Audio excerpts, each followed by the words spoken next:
Accounting Superstars. This is Professor Don Bush. I've been a professor for about 30 years and a CPA for about that long, and I've got great ways to explain accounting. So today is a fantastic day in Colorado. Just beautiful, beautiful sunny sky. Maybe I can get out there and take a picture and share the picture with on one of the next videos.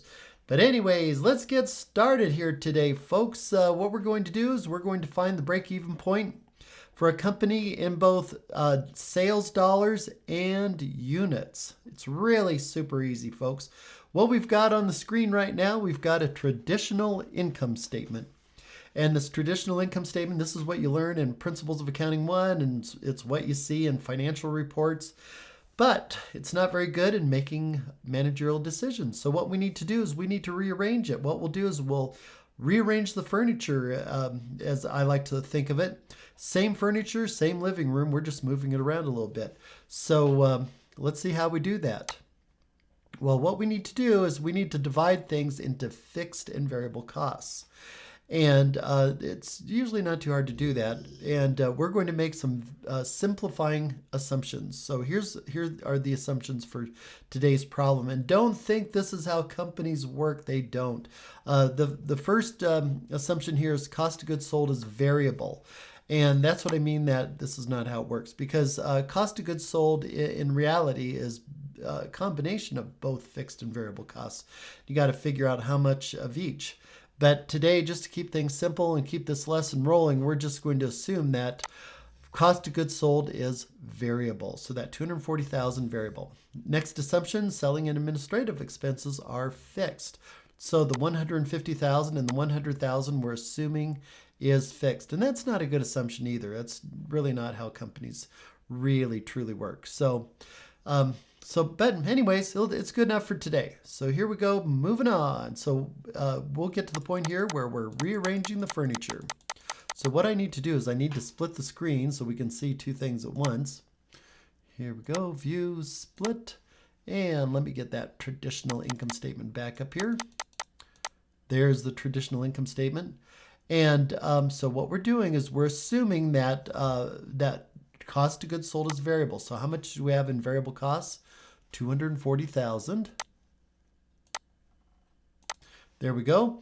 And how much do we have in fixed costs? Today we're just assuming that selling expenses and administrative expenses are fixed. So there we go, $150,000 and $100,000. So our total fixed costs for today in this lesson, $250,000. And these are just assumptions. All right, now coming down to the contribution margin income statement. This is the part where we're rearranging the furniture a bit. Same furniture, same living room, just moving it around. Sales. So sales here, let's take it off the traditional income statement. Got it right there. There we go. $600,000. Let's drop it into place. The variable costs. Here we go for the variable cost. Cost of goods sold. $240,000. Here, let me bring this down. Let's talk about rearranging furniture. Let me rearrange my screen. Okay. So here we are. So variable costs, let's get that right from here. Cost of goods sold. I'll just highlight it so it stands out just a little bit. $240,000. Let's drop it into place right there. Now the contribution margin, all we do is subtract. $600,000 minus $240,000 is the contribution margin. And how does it get its name? Well, it's the amount of money that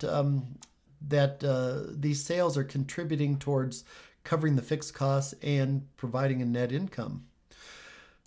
Fixed costs, we'll get that right off our little chart that we did here, $250,000. There we are, drop it into place. And our net income is $110,000.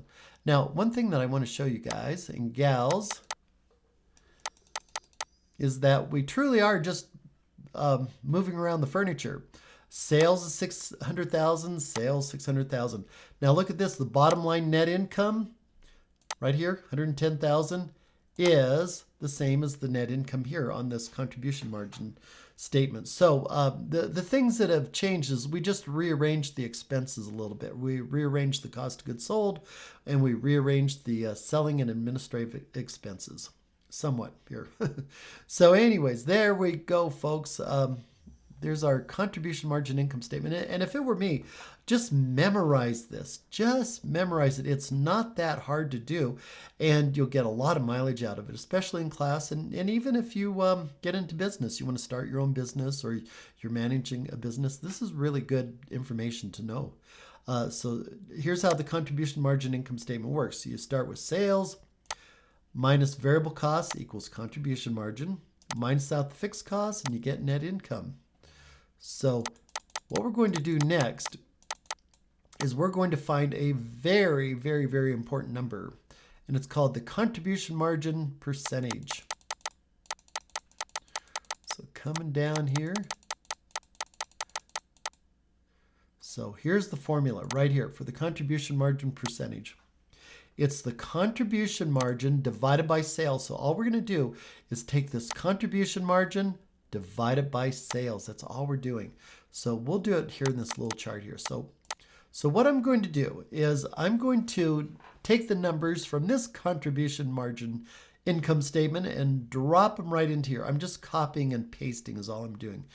This contribution margin statement up here is the same thing as this one down here. No different whatsoever.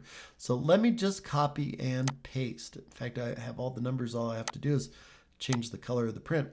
Now you might say, why are you doing that? Well, what's the purpose of that? Well, the reason why I'm doing it this way is to keep things easy and simple. When I first showed you this contribution margin income statement right up here, this one right up here in this light blue color, I didn't want to confuse you too much. I wanted to just show you how it's laid out. And but we need to get a very important number, and it's that contribution margin percentage. And here's how we do it. So all we do is this, is sales. Sales is always 100%. Just write down 100%. You don't need to think about it. It's 100%. Just write it down. The variable cost percentage, all you do is take 240,000 divided by 600,000, and that is what you get right there, 40%. Now, there's two ways we could figure out the contribution margin. One way is that we could just simply subtract, which would be real easy. 100% minus 40% is 60%. Or another thing that we could do is just go 360,000 divided by 600,000, and you'll get the same number. There you are. So this contribution margin percentage right here, I'm going to highlight it because it is super, super important. In fact, we couldn't solve this problem without it. So you need to get it.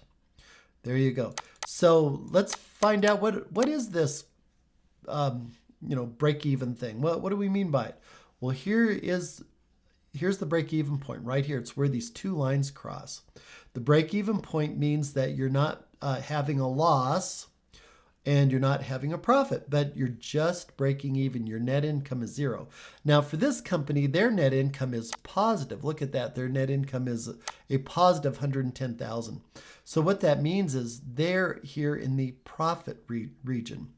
So their break-even point, it's going to be something lower than 600,000. We'll know in a minute here, but because we can figure it out. It's easy to do. But that's what the break-even point is. It's where your costs and your sales are identical, all right? So coming down here, so how do we find this break-even point? It's super, super easy. All you do is take your fixed cost divided by the contribution margin percentage. And our fixed costs are right here, $250,000. I'm going to highlight that in a different color here. So we'll take our fixed cost, 250 grand, divided by our contribution margin percentage, which we figured out somewhere. Where did we figure it out? There it is. There's our contribution margin percentage. I highlighted it in green so it would stand out. So here we go. So let's take these fixed costs. So here's our fixed costs. They're right here. And let's drop it into place. Contribution margin is 60%. Let's drop that into place and let's do a little division. There we go. So there's our break-even point, folks, 416,667. So in other words, looking at this little chart here, the break-even point is $416,667. So here we are going down here. So let's double check. Let's make sure that we did a good job. There we go. All right, so here's how you double check your work to just make sure you did a good job. So sales at the break-even point is 416,667. So let's drop that into place. Sales is always 100%. Always. All right? Just always write that down. And the percentages, we'll use the same old percentages here. Look at this. The variable cost percentage we have here at 40%. Let's put that in here, 40%. So we can figure out our variable costs. All we have to do is go 416,667 times 40%, and there's our variable costs. And let's figure out our contribution margin. Well, looking up above here, our contribution margin percentage is 60%. Of course, we could have figured it out that 100% minus 40% is 60%. There you go. And so to get our contribution margin, all we have to do is subtract 416,667 minus 166,667, and we get 250,000. Now, sometimes there might be rounding errors. So, you know, it's okay if you have some rounding errors. You might be off by $1 or $2 or $3. So fixed costs. So fixed costs are 250,000. There we go. Now, if your contribution margin is 250 and your fixed costs are 250, well, your net income is 0, which means you're at the break-even point. So we've just proven that we did our work correctly. So it's a good idea to double check. And it's easy too. So let's figure out our break-even point in units. You see, we figured out our break-even point in sales dollars. It was 416,000.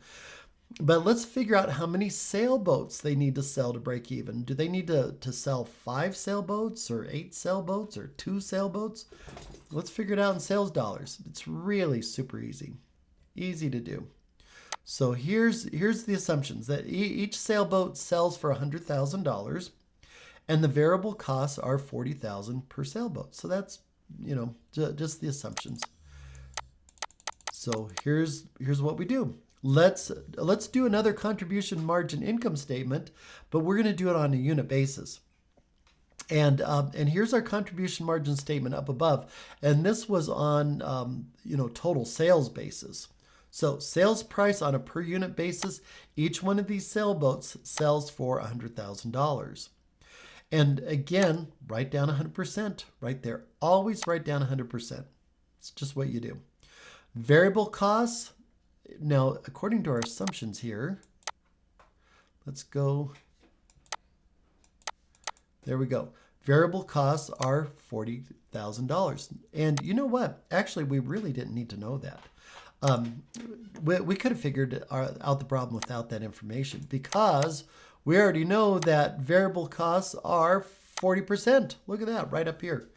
And so we could have, if we wanted to, just write down 40%.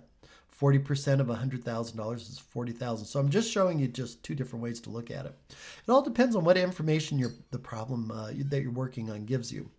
Contribution margin, easy. 100,000 minus 40,000 is 60,000. And the contribution margin percentage is 60%. Fixed costs. Now here's a tricky thing here, guys. And textbooks are going to try to fool you. All right? That fixed costs, you always, no exception, ever, don't ever, no exceptions. It is write it down in grand total amount. Now your book, I know that they're going to try and fool you. They're going to say, hey, fixed costs on a per unit basis are this. Don't fall for it. Don't even look at that information. It's bad information. So just write down fixed costs in a grand total amount. Now, so here's what's going on. These numbers up here, they're on a per unit basis. These are expensive sailboats. So these are on a per unit basis. And the fixed costs, that's on a grand total basis. So in other words, we've got apples and we've got oranges. So don't bother subtracting. So for net income, just write down not applicable, okay? It's not working out. Well, you know, when you have some numbers on a per unit basis and other numbers on a total basis, they don't mix. So just write not applicable. It's okay to do that.